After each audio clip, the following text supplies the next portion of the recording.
അപ്പോഴേ ഇന്ന് രാത്രിത്തെ ഫുഡ് എന്താണെന്ന് അറിയാമോ? ഇന്ന് രാത്രിത്തെ ഫുഡ് സിമ്പിൾ ഫുഡാണ്. ഗോതമ്പിൻ്റെ പുട്ടും പരിപ്പ് കറിയുമാണ് കേട്ടോ. അപ്പോൾ പരിപ്പ് ഇത്തിരി നീട്ടി എടുത്ത പരിപ്പ് കറിയാണ്.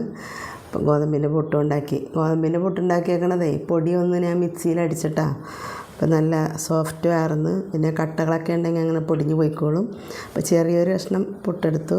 അപ്പോൾ അതിൻ്റെ മീതിയിലേക്ക് ഇത്തിരി പരിപ്പ് കറിയൊക്കെ ഒഴിച്ചൊന്ന് തിന്ന് നോക്കട്ടെ. പരിപ്പ് കറി ഇത് കുക്കറിലിട്ടിട്ടില്ല കേട്ടോ. കുക്കറിലിട്ട് ആ ചട്ടിയിലിട്ട് വേവിച്ചതാണ്.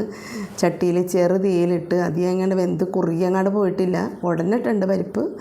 ഈ ടൈപ്പിലാണ് പുട്ടിൻ്റെ കൂടെ കഴിക്കണമെങ്കിൽ ഈ ടൈപ്പിലാണ് എടുക്കേണ്ടത്. അപ്പോൾ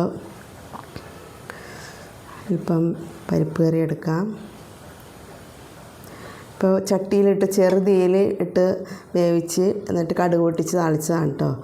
അപ്പോൾ ചട്ടിയിലിട്ട് വേവിക്കുമ്പോൾ ഒരു ടിപ്പുണ്ട്, തിളച്ച് പോകാതിരിക്കാൻ. ഒരു ടിപ്പ് എന്താണെന്നോ, ഒരിത്തിരി പൊടിക്ക് ഒരു 1/2 ടീസ്പൂൺ വെളിച്ചെണ്ണ ഒഴിച്ചാൽ മതി കേട്ടോ. അപ്പോൾ തിളച്ച് പൊങ്ങൂല പരിപ്പ്. അതൊരു ടിപ്പാണ് കേട്ടോ, ജാൻസി സ്പെഷ്യലിലെ ഒരു ടിപ്പാണ്. അപ്പോൾ പരിപ്പും പുട്ടും കൂടി എനിക്ക് ഭയങ്കര ഇഷ്ടമാണ് കേട്ടോ. ഗോതമ്പിൻ്റെ പുട്ടും പരിപ്പ് കറി ഭയങ്കര ഇഷ്ടമാണ്. അപ്പോൾ ഒന്ന് കഴിക്കട്ടെ. സൂപ്പർ പുട്ടും ഗോതമ്പിൻ്റെ പുട്ടായിരിക്കും കേട്ടോ, അതാണ് ടേസ്റ്റ്. ഗോതമ്പിൻ്റെ പുട്ടും പരിപ്പ് കറി അടിപൊളി ഫുഡാണ്. അപ്പോൾ നിങ്ങളൊക്കെ കഴിച്ചോ?